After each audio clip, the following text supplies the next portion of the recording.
Chers amis, frères et sœurs, une toute petite vidéo là, pendant qu'il fait beau, c'est comme ça qu'il faut dire. On profite d'un petit après-midi de soleil parce que ici en montagne c'est pas folichon comme on dit. Hein. Je sais pas si vous dites comme ça vous que c'est folichon ou non.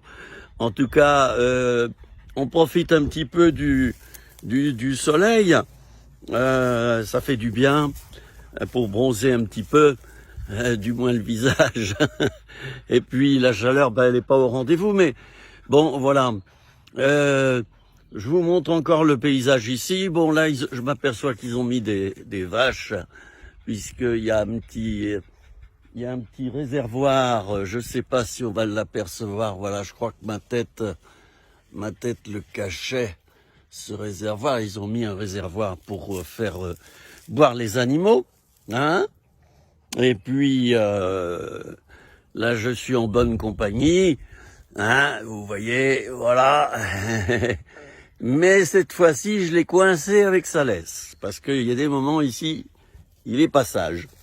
Voilà, il y a trop de bonnes choses pour lui, des belles choses. Alors il va partout, j'arrive pas à le tenir. Mon Siki. Voilà, je voulais vous saluer.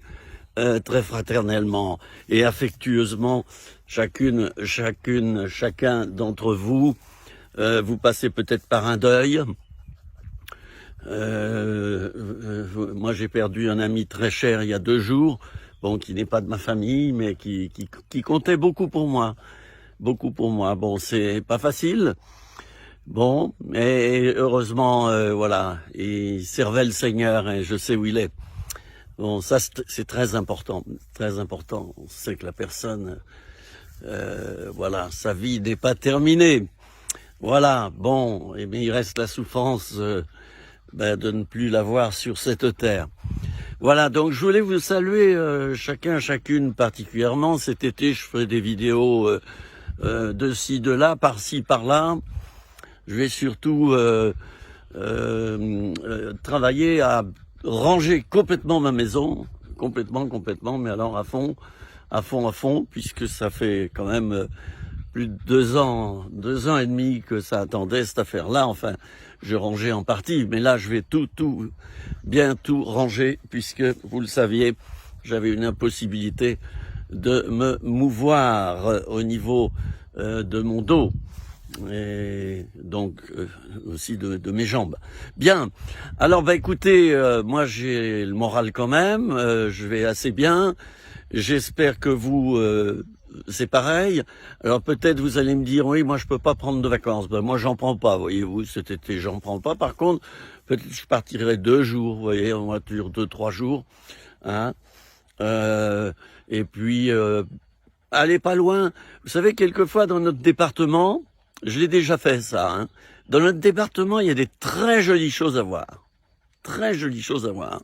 Alors pourquoi aller courir, n'est-ce pas, dans le sud de la France, là où vous avez vos milliers de voisins qui sont autour de vous et en train de bronzer, et puis alors ça balance les clopes dans le sable, ça jette des bouteilles n'importe comment, des ordures. Et puis vous vous retrouvez avec des milliers de personnes, et c'est pas ça des vacances. Donc moi je vais plutôt prendre quelques jours par-ci par-là cet été. Et vous voyez, je me tourne, je fais attention à ne pas tomber. Vous voyez, le paysage, j'en vois un petit peu. En tout cas, j'en ai en voiture, en voilà, du paysage comme ça. C'est tellement beau ici. Tous les 100 mètres, il y a quelque chose à voir, un spectacle, enfin pour celui qui a l'œil et qui sait admirer, être reconnaissant envers le Créateur. Vous voyez, même le ciel, je vous le montre, là, en ce moment, il est très beau, il est moutonneux, hein, il est magnifique. Alors moi, je passe du temps à regarder tout ça, et ça me décrit le Créateur. Ça me décrit le Créateur. Ben oui, parce que, je l'ai déjà dit, quand on voit un tableau, hein, il y a quelque chose qui transpire de l'identité de celui qui l'a peint. Hein. Non seulement il y a le paysage qu'il a voulu peindre, ou la nature morte, ou la personne, mais hein, on se dit tiens ça c'est un Picasso, tiens ça c'est un Renoir, ça c'est. Ben oui, parce que ils ont tous leur style, hein. Alors moi je vois le style de Dieu, mais alors le problème, c'en est pas un, c'est que Dieu, lui, il en a des milliers de styles.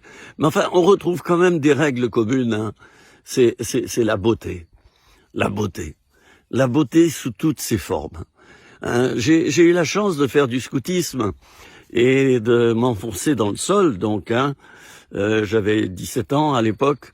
Hein, je suis allé à 150 mètres dans le sol, dans des goulets d'étranglement, c'était pas facile, hein. Avec une lampe à acétylène à l'époque, et puis des échelles en filin d'acier. J'ai vu le sous-sol, j'ai vu sous la terre. Vous allez me dire, ouais, t'es pas allé très loin. Mais oui, ben, ça m'a suffi. C'est magnifique. Ce qu'il y a au-dessous de nos pieds, c'est magnifique. Alors, chers amis, au-dessus, c'est magnifique. Autour, regardez, mais c'est idyllique. Les créatures sont belles, vous n'avez qu'à vous mettre près d'une plage en ce moment, et puis observer surtout les hommes, les hommes sur les plages, hein, et bon, ils ont pas les yeux dans leur poche, hein.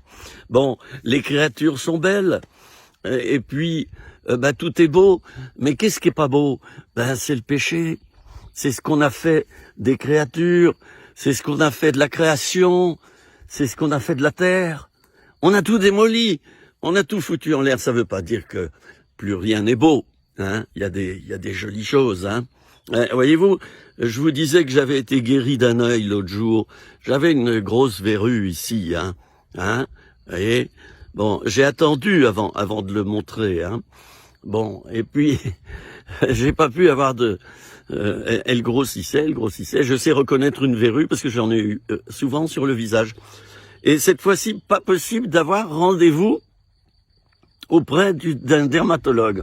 Région de Lyon, eh ben écoutez, je sais pas, mais il faut 6 mois, 1 an pour avoir un rendez-vous chez un dermato. Alors moi, je plains celui qui a un cancer de la peau, parce que pour qu'on repère qu'il a un cancer de la peau, ben je sais pas. Bon, je ne dis rien, mais il y a quand même là un problème. Alors, bon, moi je me suis dit, ben voilà, je peux pas avoir de rendez-vous.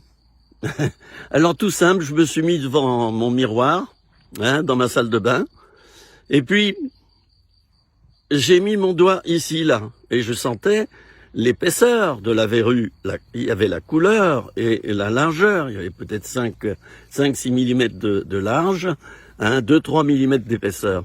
Le médecin avait vu cette verrue, m'avait fait une ordonnance pour aller donc chez le dermatologue. Voilà. Eh bien, écoutez, ce que j'ai fait, j'ai posé mon doigt et dans le calme, j'ai dit maintenant au nom de Jésus-Christ que cette verrue s'en aille. Je regarde mon chien là, il est tout excité. Au nom de Jésus maintenant, qu'elle s'en aille. Va-t'en, verrue. Va-t'en. Allez, tu t'en vas. Et j'ai laissé mon doigt pendant 2-3 minutes, je me rappelle. Va-t'en, va-t'en. Et puis, je sentais que sous mon doigt, il se passait quelque chose. Il n'y avait pas de chaleur, mais il se passait quelque chose. L'épaisseur de la verrue commençait à voilà, à bouger, ça devenait plus mince. Bon, au bout de 3 minutes, j'ai retiré mon doigt. Je me dis, tiens, elle est toujours là, mais elle a diminué des trois quarts. Hein? Voilà. Et vous savez, cette verrue, je l'avais depuis 2 mois largement. Hein? 2 mois largement. Bon. Et alors, j'ai fait ça, et puis j'ai dit, non, Seigneur, complètement. Maintenant que tu me l'enlèves, hein, moi je veux complètement, je veux pas qu'elle reste. Alors j'ai continué à mettre mon doigt, et c'est simple, hein. Et maintenant, verrue, au nom de Jésus-Christ, c'était pas en mon nom personnel, maintenant, au nom de Jésus-Christ qui est vivant, maintenant tu t'en vas. Et tu t'en vas bien comme il faut. Je veux plus rien. Je veux plus rien savoir de toi. Seigneur, tu me délivres.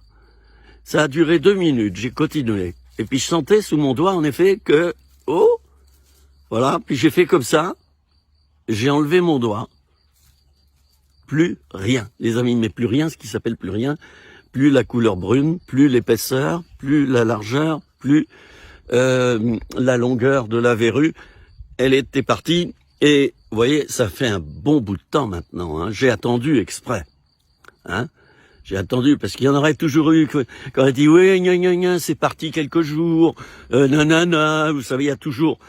bon, puis je les comprends, hein, je les comprends, ceux qui disent ça, hein, ils disent, ouais, tu t'es fait avoir, t'es trop crédule, patati patata.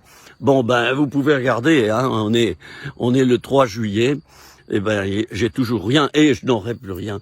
Voilà, elle est partie, parce que, ben, les hommes ne pouvaient pas me l'enlever. Ben, eh bien, Dieu l'a enlevé, c'est tout simple. Vous voyez, alors, j'en témoigne, j'ai aucun don particulier, moi. Hein, c'est Dieu qui a tous les dons. J'en témoigne pour vous dire que Dieu est puissant, même dans les petites choses. Alors, la deuxième chose que j'aimerais vous dire, et je vais pas faire long, parce que je m'aperçois que j'ai pas coupé mon téléphone à l'intérieur, c'est-à-dire le mode avion. Donc, dès que ça sonne, ben, ça coupe ma vidéo. J'ai oublié. Bon, ben, on fera avec. Alors, je vais pas faire long. Alors, ben, écoutez, la deuxième chose dont je voulais vous parler au début de cet été, c'est la patience, les amis. Je sais pas pourquoi j'ai ça en tête. Ça doit bien concerner quelques-uns d'entre vous. La patience. La patience. La patience. Pour être persévérant, chers amis, il faut acquérir la patience. Alors la patience, c'est jour après jour. Ne vous attendez pas à recevoir une grâce spéciale de patience pour 6 mois. Non, Seigneur, tu me donnes cette patience. Bon, nous, on en a aussi de la patience, mais il y a un moment donné, on n'en a plus.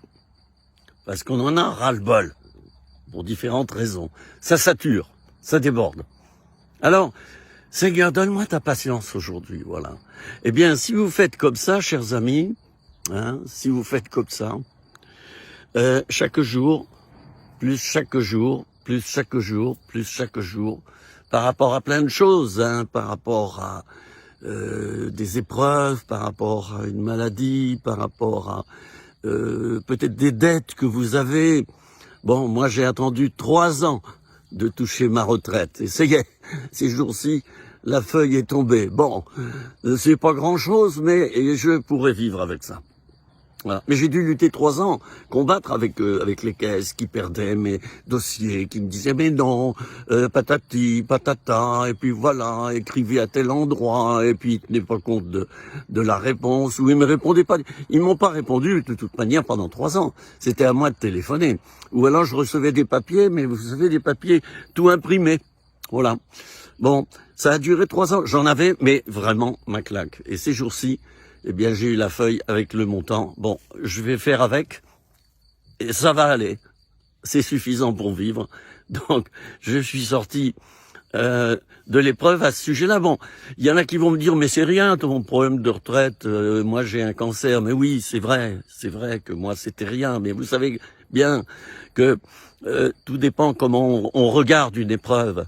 Une toute petite chose peut devenir une grande épreuve. Hein, de même que chez certains, une grande épreuve. Moi, j'ai vu des personnes atteintes d'un cancer, mais qui n'en faisaient pas une épreuve, finalement. Hein.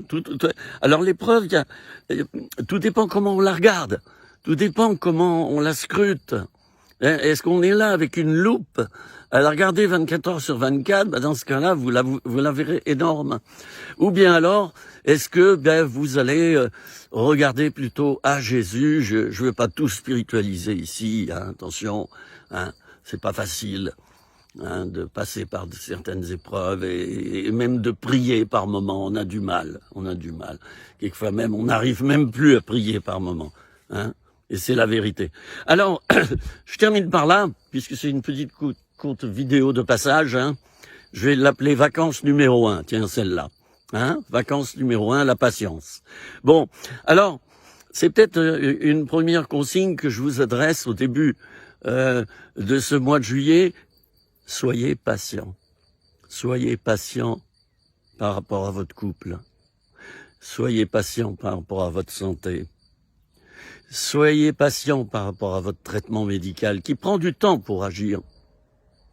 Soyez patient par rapport à vos voisins qui font sans arrêt du bruit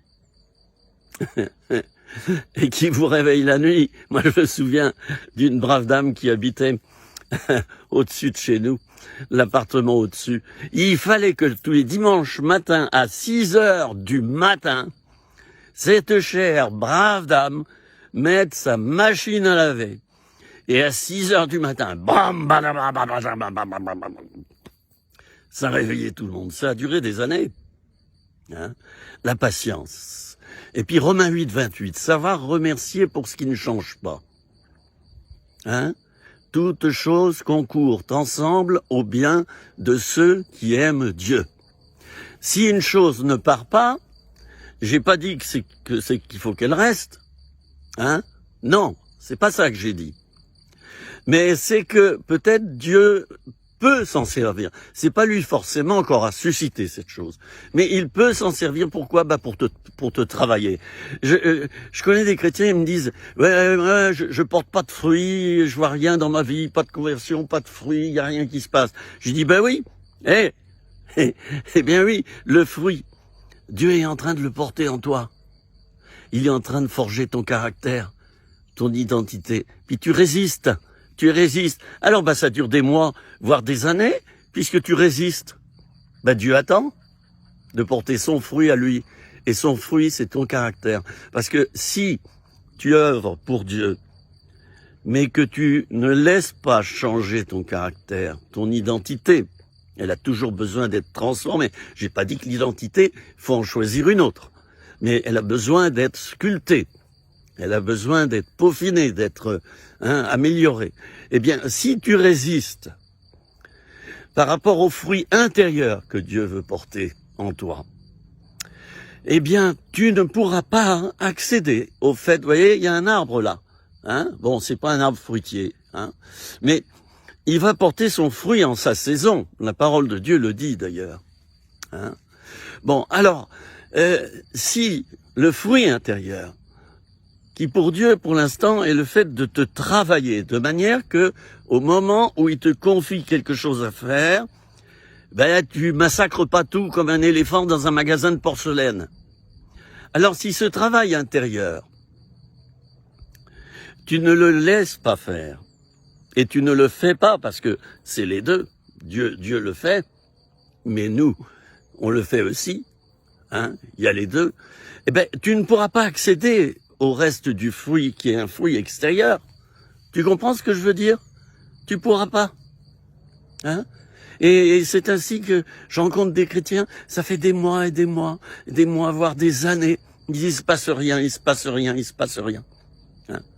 J'ai pas dit que quand il se passe rien, c'est qu'on est dans la désobéissance.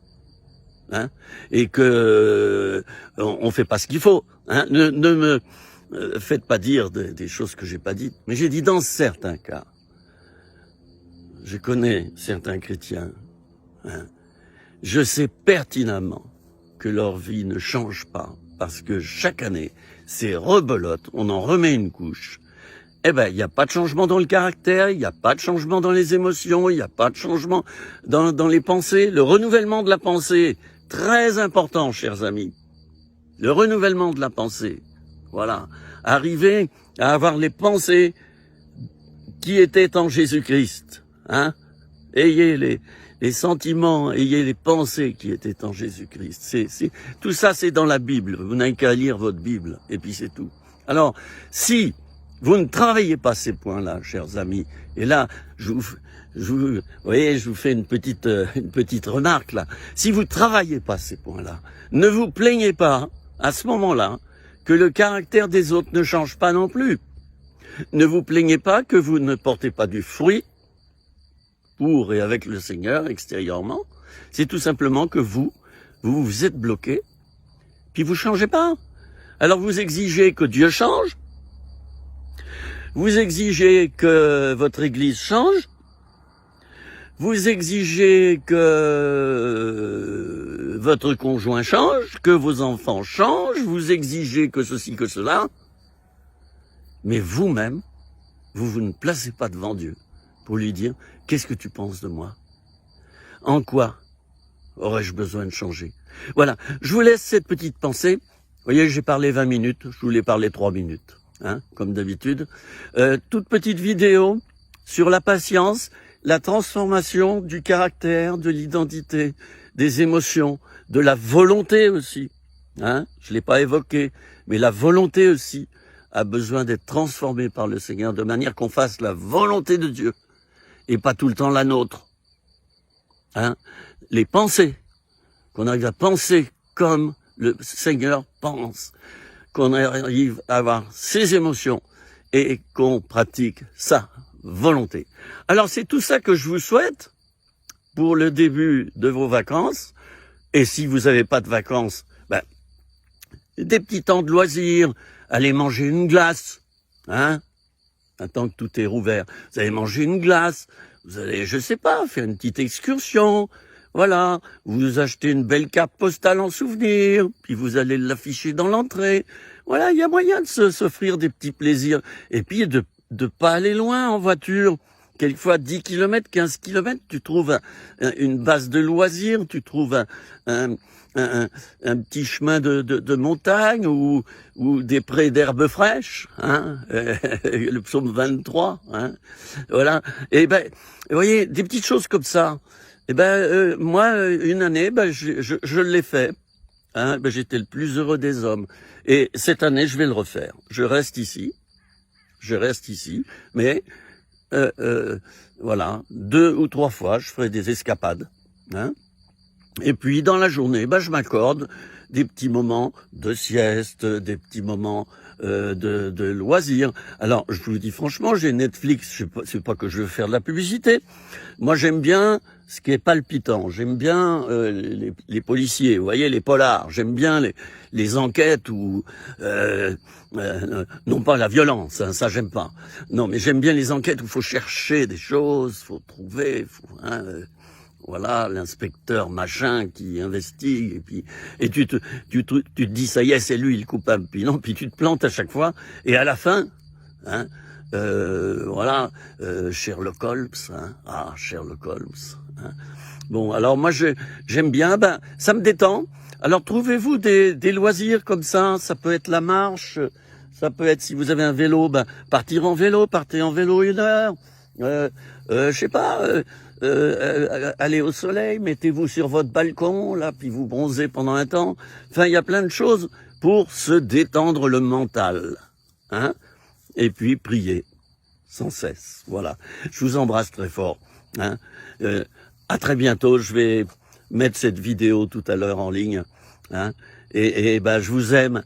Je suis content de vous retrouver. Vous voyez, ça me manque, hein. Ça me manque. J'ai pas fait de vidéo depuis une semaine. Ça me manque, ça me démange, hein. Vous voyez. Je vous aime. Et surtout, je m'adresse à chacun d'entre vous, hein. Persévérez, patientez. D'accord? Patientez. On est tous à la même école, hein. Et en ce moment, c'est plein d'épreuves partout. Je vous assure. Moi qui décroche mon téléphone tous les jours, c'est plein d'épreuves. Il y a des épreuves partout. Les gens sont vraiment criblés. Alors, vous l'êtes aussi. Eh ben, patientons ensemble. On se serre les coudes, d'accord? Hein? Vous voyez le coude là, hein? Alors, on se serre les coudes. Et puis, on va y arriver. Puis, on a le Seigneur avec nous. Le Père, le Fils, le Saint-Esprit. Puis, il y a les anges qui sont avec nous. Hein? Puis, il y a les frères et sœurs. Hein? Voilà, alors, eh bien, donc, ne restez pas trop seuls, et puis, passez des bons moments. Je ferai des petites vidéos comme ci, comme ça, hein. Tralali, tralala, j'aime bien un petit peu faire le pitre, vous me connaissez, ceux qui me connaissent, ils savent que j'ai un petit aspect clown. Je suis pas toujours drôle, mais il y a des moments c'est drôle. Bon, écoutez, il faut être ce qu'on est, hein, flûte, hein, et il faut pas chercher à être différent. Hein, faut pas non plus casser les pieds aux gens. Mais soyez ce que vous êtes. Et ceux qui vous aiment pas, ben ils vous aiment pas, ils ont le droit de pas vous aimer, mais vous avez pas besoin qu'ils vous aiment. D'accord? Allez, À bientôt les chéris, je vous embrasse. Et profitez du soleil, ceux qui en ont là, en ce moment, profitez. Allez, au revoir.